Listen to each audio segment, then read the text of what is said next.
Before we talk about this Japanese airline crash, let me share my personal experience with you. और experience यहाँ का Dallas Texas का। मैं एक shop construct कर रहा था फॉर माई बिजनेस, सही है ना। तो आपको पता है यहाँ पर जब कंस्ट्रक्शन होती है ना, या जब आप बिजनेस स्टार्ट कर रहे होते हो, वेदर इट्स अ हाउस और बिजनेस, लेकिन चले हम बिजनेस की बात करते हैं, तो उसमें हर स्टेज पे देर इज़ एन इंस्पेक्शन, सही है ना। चाहे आप फॉर एग्जांपल अगर आपने कोई फ्लोरिंग का काम किया तो उसके इंस्पेक्टर अलग हैं, और अगर आपने वो प्लम्बिंग वाला वर्क है तो उसका फिर इंस्पेक्टर आएगा। अनटिल अनलेस इट्स अप्रूव वो आपको आगे जाने नहीं देगा, सही है ना। फिर इस तरह इलेक्ट्रिशियन का काम होगा तो उसका काम फिर अप्रूव्ड होगा, ये सारी चीज़ें।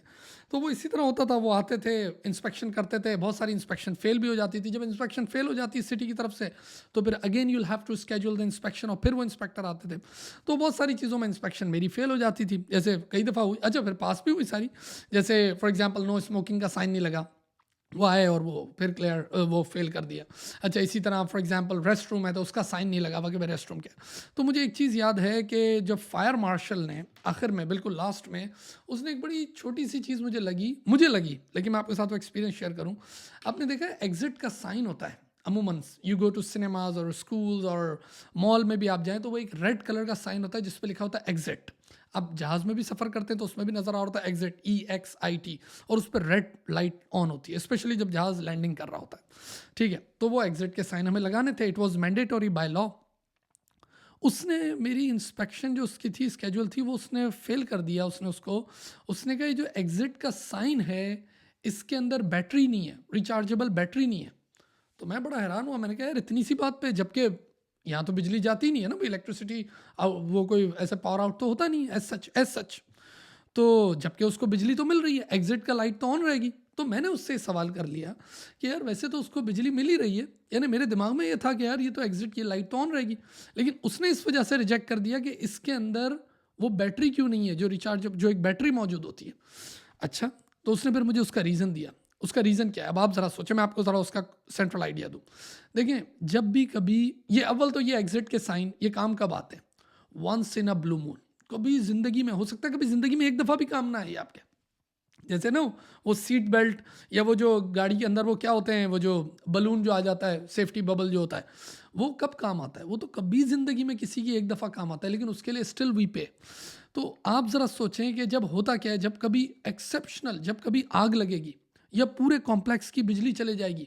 और आपको पता है, मैं भी एक वीडियो में पहले भी बात कर चुका हूँ कि लोग अमूमन आग से नहीं मरते बल्कि उसके स्मोक से मरते हैं। और जब वो धुआं भर जाता है ना, जब बिल्कुल अंधेरा होता है, तो उस वक्त एक एक सेकंड मैटर कर रहा होता है कि वो आपको कार्बन डाइऑक्साइड मिलती है एंड यू आर डन, और धड़ाधड़ लाशें गिरना शुरू होती है।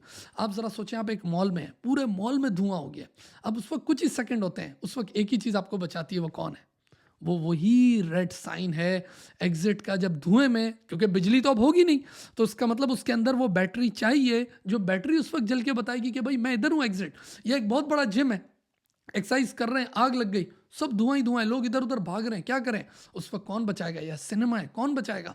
उस वक्त वो एग्जिट का साइन बचाता है ना। देखिए कितनी इंपॉर्टेंट बात थी। ऐसी बहुत सारी छोटी छोटी चीज़ों पर बात करते थे, और मैं ये हैरान होता था कि सारी बात किसके लिए हो रही है, इंसानी ज़िंदगी के लिए हो रही है, और कुछ नहीं। खैर, अब हम आते हैं, दिस इज़ 2024। आपने देखा जनवरी 1 को ही जापान में अर्थक्वेक आ गया, सबसे ख़तरनाक बात तो ये हो गई। लेकिन जब 2 जैन को क्या हुआ कि उनकी एक फ़्लाइट आ रही थी, और जहाज़ भी बड़ा, एयरबस A350, मैंने ऐसे जहाज़ में सफ़र किया, बड़ा जहाज़ होता है यानी हैवी, यानी उस जहाज़ में बैठते हुए, बड़े जहाज़ की बात अलग होती है, बंदा बोलता है यार बड़ी कंफर्टेबल है ये, वो A380 हो गया, 350 हो गया, सारे ड्रीम लाइनर जैसे जहाज़। लेकिन उस जहाज़ में बैठते हुए मैं अमूमन ये सोचता हूँ कि यार जब इधर इसमें कभी एक्सीडेंट हो, या कभी इमरजेंसी लैंडिंग हो, या कभी इवैक्यूएशन हो, तो जितना बड़ा जहाज़ होगा, माना उसमें कंफर्ट लग्जरी सब है, लेकिन बंदा कितना है उसके अंदर, 400 500 लोग मौजूद हैं। तो उनके बाहर निकलना कोई मजाक होता है इतना आसान? तो आपने देखा कि 2 जैन को जो टोक्यो में जहाज़ लैंड हुआ उनका, और A350 जहाज़ था, और अगर आप उसकी वीडियोस देखें, मैं कुछ उसकी पिक्चर्स नीचे कमेंट में डाल भी दूंगा, अगर आप उसको देखें तो ऐसा लग रहा था जैसे एक पूरा आग का गोला आ रहा है, उस सबको उड़ा देगा, सही है ना। हुआ क्या था कि वो जहाज़ नॉर्मल फ्लाइट थी, वो लैंड कर रहा था, और उसमें करीब 400 के करीब लोग थे, यानी इंक्लूडिंग पीपल 367 375, यानी करीब 400 की फिगर थी। अच्छा, जब जहाज़ लैंड हो रहा था सब नॉर्मल था, लेकिन एक दिन पहले अर्थक्वेक आया था। तो अर्थक्वेक की वजह से ज़ाहिर है जो वो कोस्ट गार्ड वाले होते हैं और दूसरे जो हेल्पर्स होते हैं, उनके जहाज़ भी वर्किंग कर रहे थे, और वो जा रहे थे फूड वगैरह, और ये जो सप्लाई जो सपोर्ट कर रहे होते हैं, तो उनमें से एक छोटा जहाज़ से वो टकरा गया, सही है ना। वो टकरा गया, उसमें 6 बंदा था, इसमें 400 बंदा था, करीब 367 या इस तरह जैसे। अब जब ये टकराया उसमें तो जो 6 लोग थे उसमें से 5 लोग मर गए, सही है ना, ज़ाहिर है उसकी तो कोई लेवल ही नहीं ना। लेकिन जहाज़ ऐसा लग रहा था जब वो रनवे पे आ रहा था जैसे पूरा एक फायर बॉल। हाँ, और आप ज़रा सोचें ना, जहाज़ के अंदर भी आग नहीं लगी, लोगों ने भी जब देखा, और आपको पता है ये कोई बड़ी ख़तरनाक रेसिपी है कि एक तो फ्यूल जो जेट इंजन ऑयल जो है, और दूसरा जो उसकी गैस और प्लस आग, ये रेसिपी तो बहुत डेंजरस रेसिपी है। अब ये जहाज़ आया और इसमें जब ज़ाहिर है ऑब्वियसली उसके बाद क्या हुई होगी, इमरजेंसी लैंडिंग, इवैक्यूएशन हुई कि भाई किसी तरीके से भी लोगों को बाहर निकालना है। एक बंदे की जान भी नहीं गई। यानी आप सोचें ये कैसा वाकया है कि यार इतना लोग अंदर बैठे हुए हैं, कैसे ये लोग निकले होंगे। किसी एक शख्स ने अपने किसी लगेज को हाथ नहीं लगाया, क्योंकि आपके साथ आपके कैरी ऑन्स होते हैं, आपके साथ अपना लैपटॉप होता है, किसी ने हाथ नहीं लगाया। अल्टीमेट गोल सबका क्या था, लाइफ, सिर्फ ज़िंदगी को बचाना और कुछ नहीं। अच्छा, 8 दरवाजे थे उसमें इमरजेंसी के, लेकिन 8 में से 5 दरवाजे नहीं खुले। क्यों? क्योंकि ज़ाहिर है चारों तरफ आग लगी हुई है। 3 दरवाजे खुले, और उन 3 दरवाज़ों से वो जो आप देखते हैं ना, आप लोगों ने मूवीज़ में भी देखा होगा और वैसे भी वो दिखाते हैं जब वो ट्रेनिंग में, कि वो किस तरीके से आपको स्लाइड होके गिरना होता है। तो ज़ाहिर है उसमें अगर आपके पास लगेज होगा तो वो लगेज उसको फाड़ देगा, तो पता ये चला कि वो बलून ही अगर फट गया तो बाकी लोगों का क्या होगा। या अगर आपका लैपटॉप है, या फॉर एग्जाम्पल वो जो औरतों ने हील पहनी हुई होती है, वो हील, तो इसीलिए वो सब हटाते हैं और वो बोलते हैं बस भागो अब यहाँ से निकलो। किसी एक शख्स ने भी इसको देखा नहीं, सामान को, लगेज को, कुछ भी नहीं। बस लोग गए और अपनी जानें बचाई। और उसके बाद हुआ क्या कि जैसे ही लोग उतरे हैं ना, तो करीब मैं एक आर्टिकल अभी देख रहा था, तो 5 या 7-8 मिनट बाद वो पूरा जहाज़, वो भी मैं आपको कमेंट में वीडियो वो पिक्चर डाल दूंगा कि आप देखिएगा कि वो पूरा जहाज़ तबाह हो गया। मैंने अभी कहा ना कि it's a very dangerous recipe. वो पूरा जहाज़ तबाह हो गया, और लेकिन सारे लोग मुसाफिर सब बच गए, और उनके निकलने के बाद ही वो बिल्कुल धमाके से वो पूरा जहाज़ उड़ गया। अच्छा, सेम ऐसा ही एक्सीडेंट हुआ था। देखिए यानी एक्सीडेंट, ये कितना ख़तरनाक एक्सीडेंट था कि इतने सारे लोग, यार कैसे हो सकता है कि लोग निकले। लोग अमूमन क्या कर रहे होते हैं, अपना लैपटॉप उठा लेंगे, अपना ये उठा लेंगे, कुछ ना कुछ तो लोग कर ही रहे होते हैं ना। लोग में वीक लोग भी होते हैं। मैं एक वीडियो बना चुका हूँ, अगर आपको याद हो, कि मैंने कहा था कि जब आप जहाज़ में एंटर हो रहे होते हैं तो एयर होस्टेस जो है ना, वो आपकी तरफ देख के कुछ सोच रही होती है। वो लग तो ऐसा रहा होता है कि she is giving you a smile, लेकिन वो आपकी तरफ देख के सोच रही होती है, असल में वो भी रिस्क मैनेजमेंट कर रही होती है। मैंने उस वीडियो में बताई थी बात, कि वो देख रही होती है इस जहाज़ में बूढ़े कितने हैं, वीक कितने हैं, स्ट्रॉन्ग कितने हैं जिनसे काम लेना है। और आपको तो पता है जो एग्जिट के डोर्स होते हैं उस पर बिठाया स्ट्रॉन्ग लोगों को जाता है, ताकि वो वक्त पे हेल्प कर सकें। तो अब आप सोचें कि इस तरीके से जहाज़ से लोग भागें। अच्छा, एयरलाइंस जो हैं, या जो एयरक्राफ्ट जो कंपनीज बनाती हैं, वो तो कहती हैं भाई हमारा जहाज़ 90 सेकंड्स में इवैक्यूएट हो सकता है। वो तो यही क्लेम करते हैं ना, अभी लेटेस्ट जहाज़ जो बन रहे हैं। 90 सेकंड्स का मतलब क्या हुआ यार, 1.5 मिनट में, 1.5 मिनट में लोग भाग जाए, बाहर निकल जाए, ऐसा कैसे हो सकता है।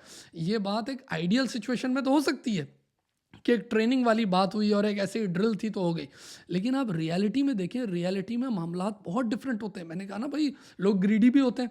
जो सबसे आगे बैठा होता है वो क्या सोचेगा, अरे यार मैं तो 1 मिनट, क्योंकि उसके पास तो अभी ऑक्सीजन है, वो तो बोलेगा अरे मैं लैपटॉप भी ले लेता हूँ, अरे ऊपर से मैं ये भी उठा लेता हूँ। हाँ, लेकिन उसको नहीं पता कि उसका सिर्फ एक हाथ को यूं करने का मतलब पीछे 2 जिंदगियां ज़ाया होंगी। जो 400 लोग निकलने थे, 398 निकलेंगे, 397 निकलेंगे, 396 निकलेंगे।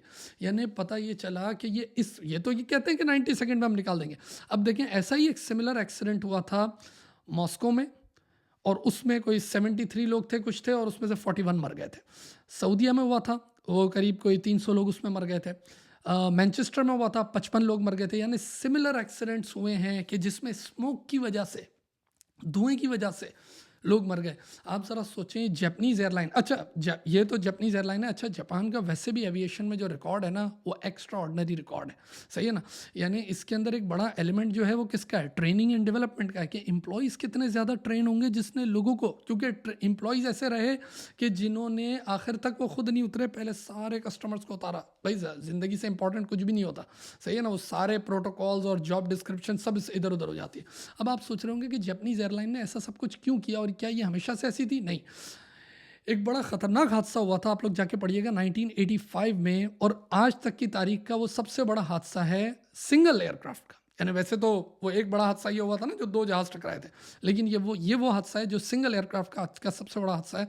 500 लोग इसमें मर गए थे, इनके 500 या 520 समथिंग वो लोग इसमें मर गए थे, और उसमें भी इनके पायलट की गलती नहीं थी, इनकी गलती नहीं थी, वो बोइंग के किसी इंजीनियर्स की और उनकी गलती थी। लेकिन जापानीज़ कल्चर ऐसा है कि इन्होंने group as a whole responsibility उसको ली, और उसके बाद आफ्टर 1985 उसके बाद बाकायदा इन्होंने अपने आप को यूँ 180 डिग्री चेंज किया, और ये सारे सेफ्टी प्रोटोकॉल जो सब, और वो जो जहाज़ इनका गिर गया था और उसमें इतने लोग मर गए थे, 2005 में इन्होंने बाकायदा एक म्यूज़ियम वगैरह बना के अब जो एम्प्लॉयज़ हायर करते थे उनको दिखाते थे कि यार ये देखो ये हमारे साथ हादसा हुआ था and that's why we believe in this safety. यानी जो सेफ्टी रूल्स लिखे हैं these are actually written in the blood of people, ये खून से लिखे गए हैं ना दूसरों की, यानी those who are not fortunate enough, जो इतने बेचारे, तो आज जो लोग हैं वो उससे लेसन लें।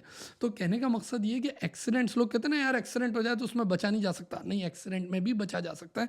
हालात आप देखें कैसे हैं एक्सीडेंट।